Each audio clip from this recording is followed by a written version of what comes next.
I know you've already been involved with NEFBA. Can you talk about your experience? NEFBA has been everything for my career.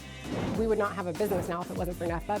One of the things that was really important to me when I took over as the chair for professional women in building was to get tools in hand. Last year, there were 7 girls in their Women in Construction program, and then this fall, there's now over 20. It shows that girls are interested, that they're hungry, that they want to participate in this industry. The idea is to expand the program to be able to bring in different groups of girls from different schools all around like Jacksonville and St. John's County. This is a huge opportunity. It's going to bring a lot of business, it's going to bring a lot of jobs, and it's very exciting. Hello, hello, hello, everyone.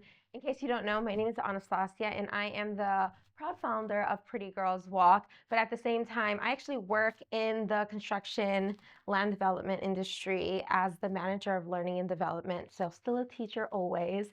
And so we're here sitting down with Joanna and Elise, and we're here to celebrate the Workforce Development Center and the end of or the close of the apprenticeship week. So I just want to give Joanna and Elise a little moment to introduce themselves. Joanna? Hi, I'm Joanna Mulhall. I'm Business Development Manager for Tenant Contractors. I've been involved with NEFBA for over 12 years, I believe. I'm just finishing up my second year as the chair for the Custom Builders and Remodelers Council. My name is Elise. I am the Director of Operations and Marketing for Tidewater Homes. And I also own a finished carpentry company, Bold City Builders. I was the 2025 chair of Professional Women in Building. I'm still involved with that council. And I've been involved with NEFBA for about 6 or 7 years. Yeah, I'm so excited when I heard about the Professional Women in Building and the apprenticeship programs that happen or are going to be happening in this building that we're currently in. So I'm very excited about that.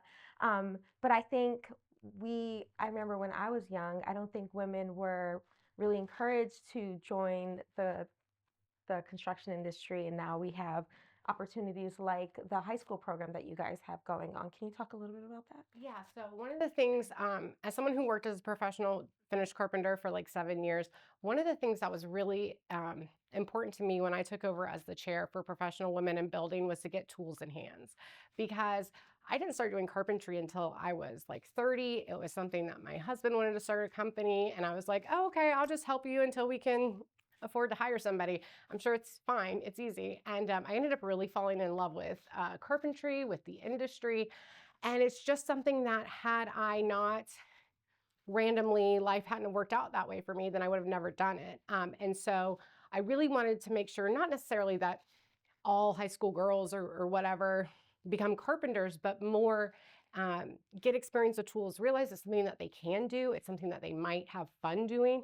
And so when I took over, I reached out to the apprenticeship program at the Northeast Florida Builders Association, or NEFBA. And the apprenticeship program and PWB kind of joined forces, and we launched a pilot program to basically to high school age girls where they had the opportunity to design, manage, and actually build a project. They ended up doing a 8x8 tongue and groove stained backdrop, and it was a huge hit. We worked with Tecoy High School in St. John's County. Their teacher, Chris McKinney, had already started like a Women in Construction club modeled after the one at UNF. And so we were able to work with them to kind of pilot this project and see how it would go. And to give you kind of an idea, last year when we started working with Tecoy, there were 7 girls in their Women in Construction program, and then this fall, there's now over 20. Now, obviously, that's not all because of this project. A lot of it has to do with Chris and a lot of different things. But I think what it really shows, what I'm really excited about, is it shows that girls are interested, that they're hungry, that they want to participate in this industry, and that they have a lot of excitement about it. And so now that we have the building at NEFBA, where all of the apprenticeship programs will be housed here, and the workshops as well, the idea is to expand the program to be able to bring in different groups of girls from different schools all around like Jacksonville and St. John's County, Clay County, and Nassau County. That's going to be exciting. So I think it'll be a really great opportunity, just segueing into the walk that we're going to have on February 14th, just like celebrating this big opportunity for new girls to come in, giving a little bit more exposure. So I'm really excited to see how this goes and bringing all of our different communities, because we're all from all different like parts of town. But my favorite groups are when I have the young girls that come because I get high school girls or really young girls to come all the time. I love that. I love finding the person in the room that Yeah. is not knowing anybody, and bringing them into a group is really meaningful and impactful for a lot of these young girls. So I love that program that you're putting together. Yeah, absolutely. And specifically in relation to the construction industry, going kind of back to Takoi, we've done a few other things with them. We did like a resume building workshop. We did there's been a couple different speakers, and every time we go back there, the girls are just asking when we're going to come do new projects, and asking when they can set up internships and job shadowing days. And their interests are really across the gamut, right? It's like design, engineering, um, even a carpenter, which obviously I love, but a girl who wants to become a GC. And then there's girls too that like are kind of just like, whoa, this is something I just got in. Like, I didn't even realize I would like this. And now I'm learning all these things, and I'm seeing women who are doing these jobs and participating in this industry. And so I'm really excited for that aspect of the walk as well. And I mean, let's face it, it's not even just young girls, right? Like women at any age can really join the apprenticeship program or, enter the industry. One of the great things about construction is there's just so much upward mobility that you just don't see in other industries. Well, you can always tap in from different industries. My background, I have a master's in education. I have been a teacher throughout my career, and now I run the learning and development department at ETM, and I love it so much because I grew up with a dad that was in the construction industry. He's an OSHA trainer now. He's like at the job, making sure that people are safe. And that's the type of content I'm creating right now. So I think for me, even just like that transition into from teaching to making sure that education is also present in our workforce, that's very exciting. That is exciting, and my path is a little bit different than yours. So the classes that I had opportunity to take in high school and middle school, I had wood shop, metal shop, graphic design, and then eventually architectural drafting. So that is what got me to architecture school, where I became a commercial designer and then have transitioned and always been somewhere in the construction industry. So everybody has a different path, and it's interesting to learn how people got where they got. Well, and it really is true, right? Because, somebody can enter into construction, say through apprenticeship, through learning a trade, and then one day they open their own business, or they become a general contractor, or they move into like a superintendent role or a project manager role.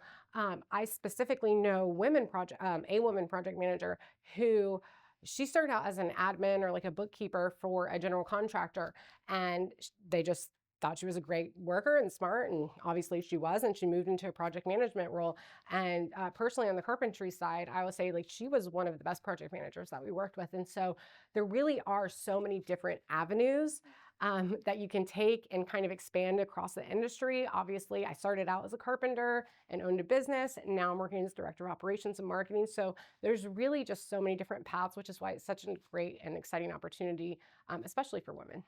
But what's cool is, and for me, it's exciting because it opens up people's minds. And we're talking about young women, but also older women in the different, just like stages of life. We come from so many different backgrounds.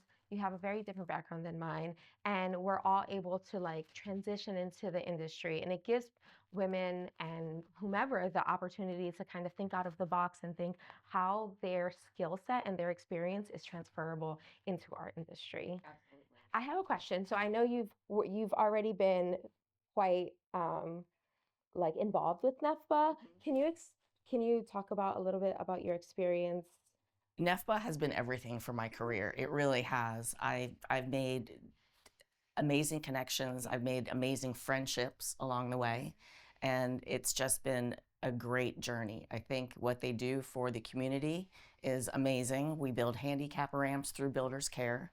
I love power tools myself, so you'll find me at the ramp builds, and I do have a compound miter saw myself. Yes, you do.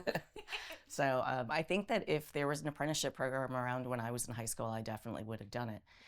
So I love their involvement in the community. We're a growing organization, and fifth in the nation? I think fourth, maybe something like that. Something like that. We're getting We're getting higher. We're getting higher.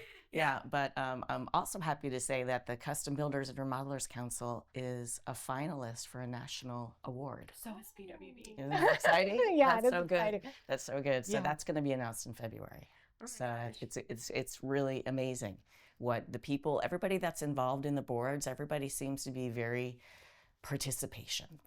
They actually do the things that you ask them to do. Yeah. I think So it's it's been, passion. I think it is passion, and I think the more that you put into it, the more you get out of it. And I know that sounds very cliche, but it's very true, because it's just, I mean, I couldn't agree with you more. My husband and I, when we started our carpentry company, we literally had no contacts in the industry. And we joined NEFBA about maybe 6 or 8 months in. And I can tell you 100% that we would not have a business now if it wasn't for NEFBA, because it's a big, small town. There's a lot of connections. And I will say that, coming from, different aspects, different industries in the business world and doing some sales roles and stuff, I've never been involved in an organization like NEFBA that members are so serious about, helping each other out, helping others succeed, kind of advocating and promoting like the other members in the organization. And I mean, I always tell people that Joanna is like my salesperson I don't have to pay, because when my husband and I were, we'd be at an event or something and we would meet a new custom builder and they'd be like, "Oh, you're Elisa and Will. Joanna's told us so much about you." And she just did that because she's amazing, obviously, and passionate, but like, where everybody's there for the same reason. We're all there to absolutely. support each other. Yeah, no, and it really is a great organization. I always say I sound like a walking Kool-Aid ad for NEFBA, but I mean, it's true. It's fun because in my little casual walk that I throw, it's one of my favorite things is making people raise their hand and seeing who's new. But I've gotten so many just amazing professionals. There's a woman that used to be a VP at Lancome, and I have learned so much about like business acumen and about leadership and being a young, like I'm gonna be a mom soon. So what does motherhood look like in the corporate world? And you learn this through all of these connections that we're meeting, but then we then pool these connections when somebody is looking for a recommendation, because I've met her and you know what? That was a great conversation that we had, and they stick out to me as somebody that could be very trustworthy.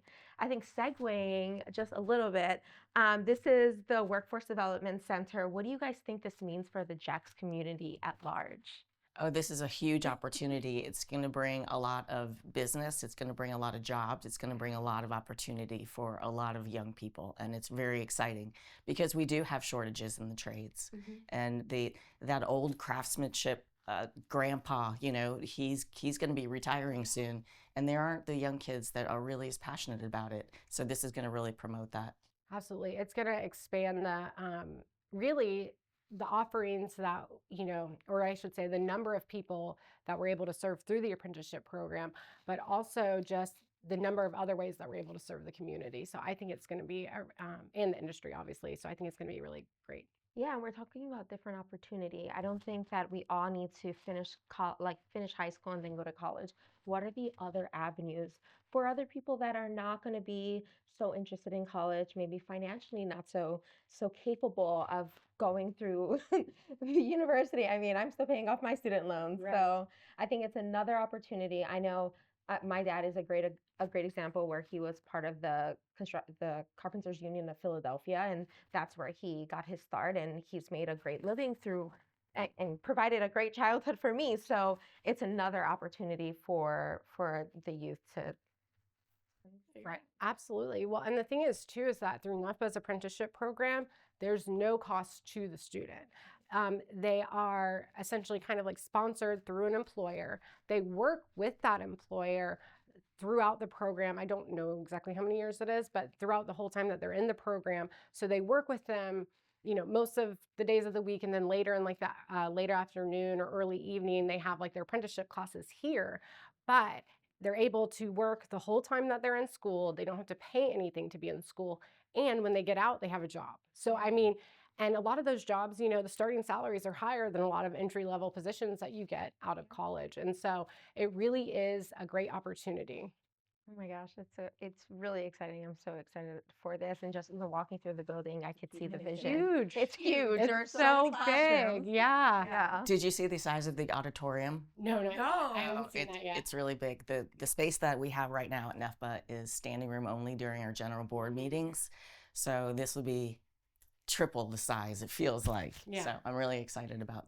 Just more opportunity for like leveraging the community and just getting NEFPA's name out there and letting people know all the opportunities that they have like to be serviced here. So I'm excited. It's super exciting. I'm really excited about the walk too. And can I just mention one last thing about women with trades? Yeah. Is that okay? I love it. Okay.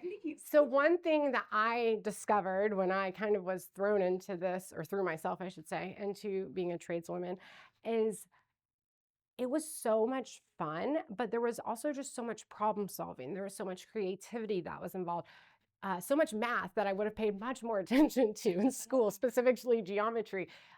But it really just hit a lot of, I guess, the notches that I was looking for at the time. Like, I could work with my hands. It's something I was very capable of doing, and not because, I mean, you have to have some amount of strength, right? But it's something that builds.